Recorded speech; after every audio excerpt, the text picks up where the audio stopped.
ओम नमः सिद्धेभ्यः।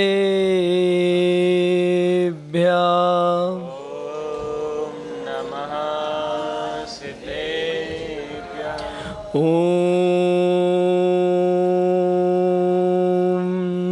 नमः सिद्धेभ्यः।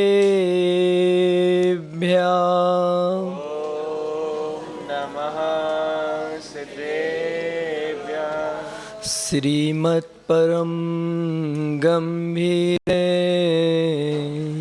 स्याद्वादमोगलांछनम्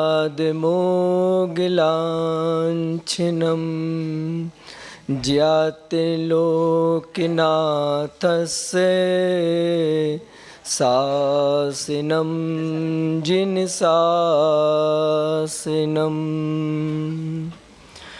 मेरा नम्र नमोस्तु हो गुरु सदा सिद्धा भरी भावना। जियो आप अनंत काल जग में मेरी यही प्रार्थना। दाता आप महान ज्ञान धन के सर्वोदयाकार हो। चर्याचार्य विशुद्ध सागर सदा मेरा नमस्कार हो। नमो अरिहंताणं नमो सिद्धाणं नमो आयर्याणं नमो अज्जायाणं नमो लोये सभ्यसाहुणं। जय बोलो देवादिदेव 1008 आदिनाथ भगवान की।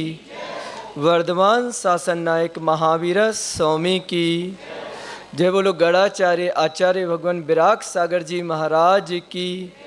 चर्या शिरोमणि आचार्य भगवान विशुद्ध सागर जी महाराज की। अहिंसामयी विश्व धर्म की 3 करोड़ मुनिराजों की।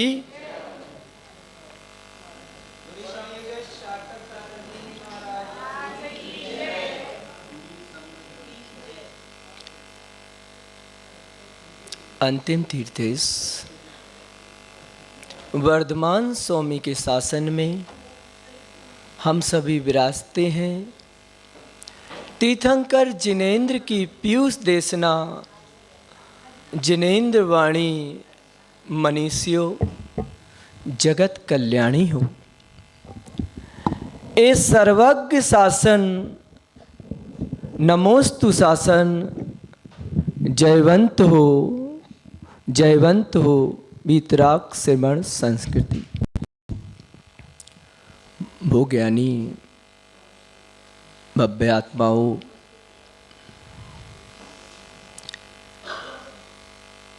जीवन में यदि आपको कुछ पाना है तो आपको इन 3 चीज़ों की आपको शरण लेनी पड़ेगी। बिना इनकी शरण के आप अपने मोक्ष मार्ग को प्रशस्त नहीं कर पाएंगे। वो 3 क्या हैं जिनके माध्यम से आप अपने जीवन को अपने भाव को तार सकते हैं और धर्म की प्रभावना को जिन शासन की प्रभावना को अग्निकर कर सकते हैं। वो हैं देव, शास्त्र और गुरु। देव, शास्त्र, गुरु। अब यहाँ पे देव यानी अरिहंत भगवान, शास्त्र यानी जो हमें श्रुत का ज्ञान, श्रुत का अध्ययन, और गुरु जो हमें इन सब का ज्ञान कराते हैं। अब हमें ये पता नहीं है कि देव कौन है, शास्त्र कौन है जिनसे हम सूरत का अध्ययन करें, और गुरु को कैसे पहचाने कि गुरु कौन हैं। तो आचार्य भगवान समंत्रबद्ध स्वामी, जो कि एक प्रसिद्ध न्यायाचार्य हैं, उन्होंने रत्नकांड श्रावकाचार्य में गुरु को परिभाषा को समझाते हुए लिखा है, विषयासा बसाती तो निरारंभो परिग्रह, ज्ञान ध्यान तपो रखता, तपस्वी सा प्रशस्ति। कौन है गुरु? इसमें बताया गया है कि जो विषय आशाओं से रहित, आरंभ परिग्रह से रहित एवं ज्ञान ध्यान तप में लीन रहते हैं, वो हैं गुरु साधु परमेष्टि। अब ये परिभाषा तो हम पढ़ते आ रहे हैं, सुनते आ रहे हैं कि ऐसे गुरु होते हैं, लेकिन परिभाषा से गुरु की पहचान नहीं होती। ऐसे हमने अनेकों शास्त्र पढ़ लिए, अनेकों ग्रंथ पढ़ लिए, फिर भी आज हम उसी संसार में भटक रहे हैं। तो इस संसार से, इस भव से पार करना है तो हमें गुरु के संरक्षण में, गुरु के सानिध्य में अपने आप को ढालना पड़ेगा। जैसे कि अभी नादनी में आचार्य भगवान विशुद्ध सागर जी का समोषण लगा हुआ है।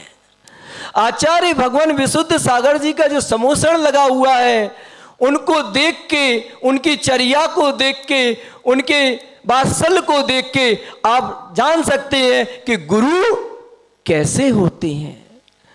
ऐसे गुरु इस भव में, इस पर्याय में तो मिलना बहुत दुर्लभ है, बहुत मुश्किल है।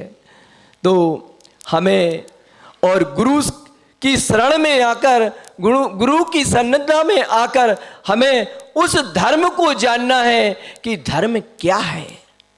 क्योंकि आज तक हम धर्म किसे मानते आए हैं, धर्म की वास्तव में परिभाषा क्या है, धर्म कहते किसे हैं, और धर्म की शुरुआत कहाँ से होती है, ये हमें पता या नहीं पता, ये आपको। लेकिन जो हमें धर्म का सही रास्ता बताने वाले हैं वो हमारे गुरु ही हैं। तो आचार्य भगवान समंत्रबद्ध स्वामी श्री रत्नकांड श्रावकाचार्य में धर्म की परिभाषा बतलाते हुए बोलते हैं, सदृष्टि ज्ञान वृत्तानि धर्म धर्मेश्वराविदु, यदि ये प्रत्यनीकानि भवन्ति भव पद्धति। मतलब सदृष्टि ज्ञान वृत्तानि, सम्यक दर्शन, सम्यक ज्ञान और सम्यक चारित्र, ये तीन क्या है? मतलब तीन ऐसे रत्न जो हमारे मोक्ष मार्ग को प्रशस्त करते हैं, मोक्ष मार्ग को बढ़ाने में सहायक हैं। और इसी के विपरीत जो मिथ्या दर्शन, मिथ्या ज्ञान और मिथ्या चारित्र, ये हमारे संसार को परिभ्रमण कराने में बाधक हैं। तो सम्यक दर्शन, सम्यक ज्ञान और सम्यक चारित्र यही हमारे मोक्ष को बढ़ाने वाले हैं। यदि सम्यक दर्शन, सम्यक ज्ञान और सम्यक चारित्र हमारे अंदर नहीं है तो उस भगवत्ता को आप प्राप्त नहीं कर सकते जिसके लिए हमने लक्ष्य बनाया है। हम सभी का जीवन में एक ही लक्ष्य है कि हमें इस धर्म को अंगीकार कर उस मोक्ष पथ को, उस निर्वाण को पाना है जिसके लिए हमें तैयारी कर रहे हैं।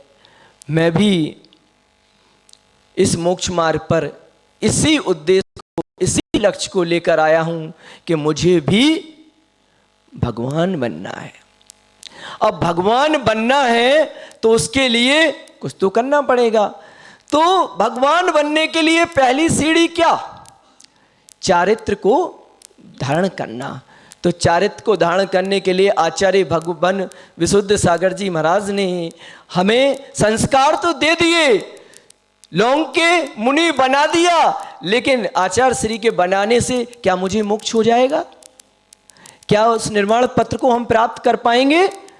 उस निर्वाण पत्र को प्राप्त करने के लिए हमें अपने भावों को, अपने परिणामों को शुद्ध करना पड़ेगा, क्योंकि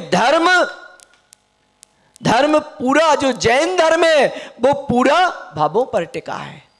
यदि आपके भाव निर्मल है, आपके भावों में विशुद्धि है, तो आप उस मोक्ष पथ को प्राप्त कर सकते हैं और उस मोक्ष पथ पर आगे बढ़ सकते हैं।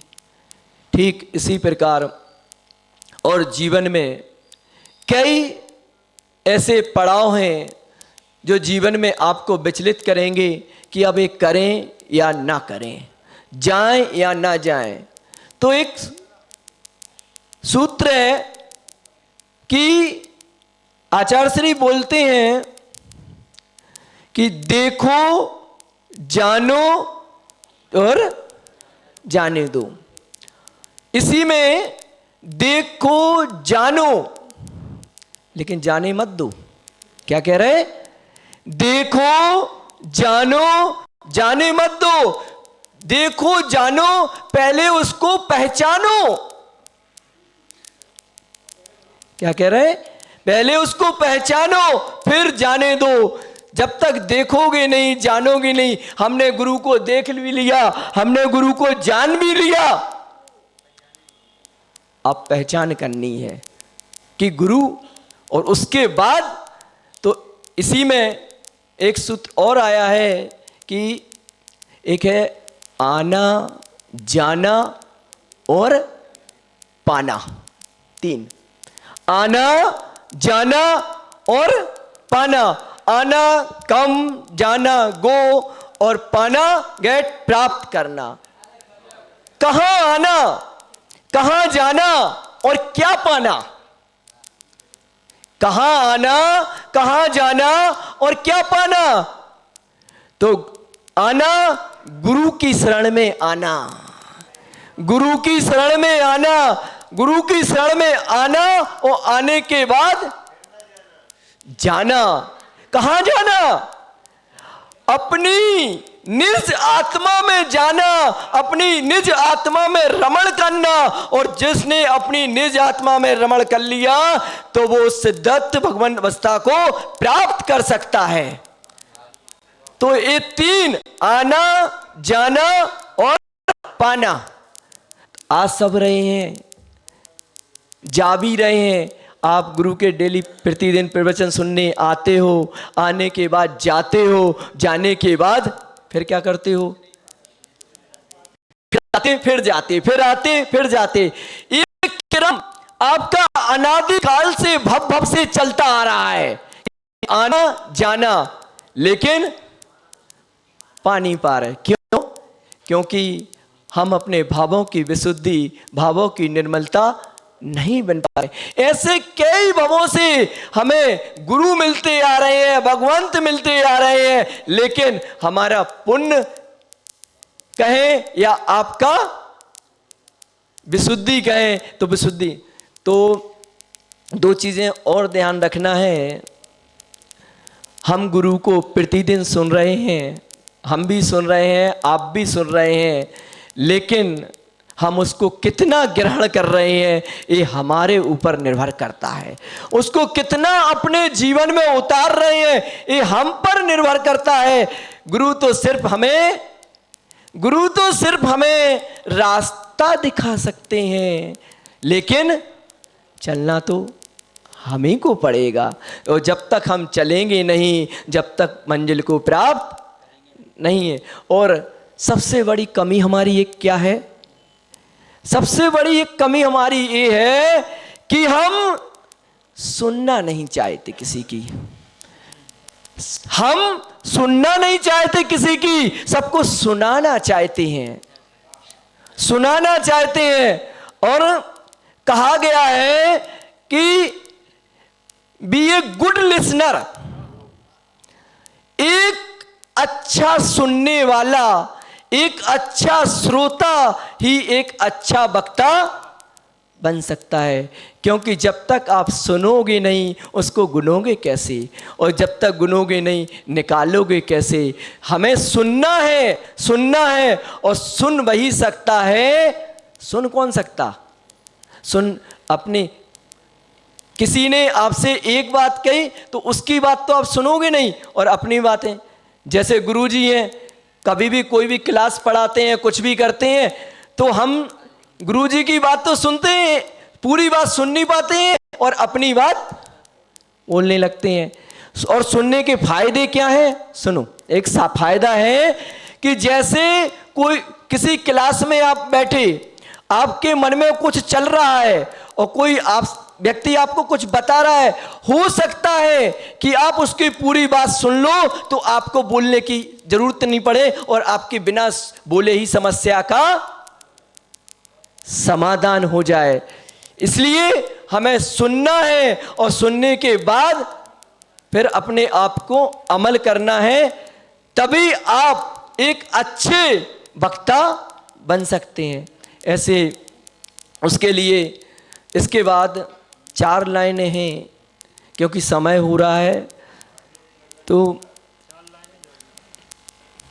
बीतने वाली घड़ी को कौन लौटा पाएगा, इस धरा का इस धरा पर सब धरा रह जाएगा, खाया खोया बह गया साथ में क्या जाएगा, यीशु अब सर खो दिया तो अंत में पछताएगा।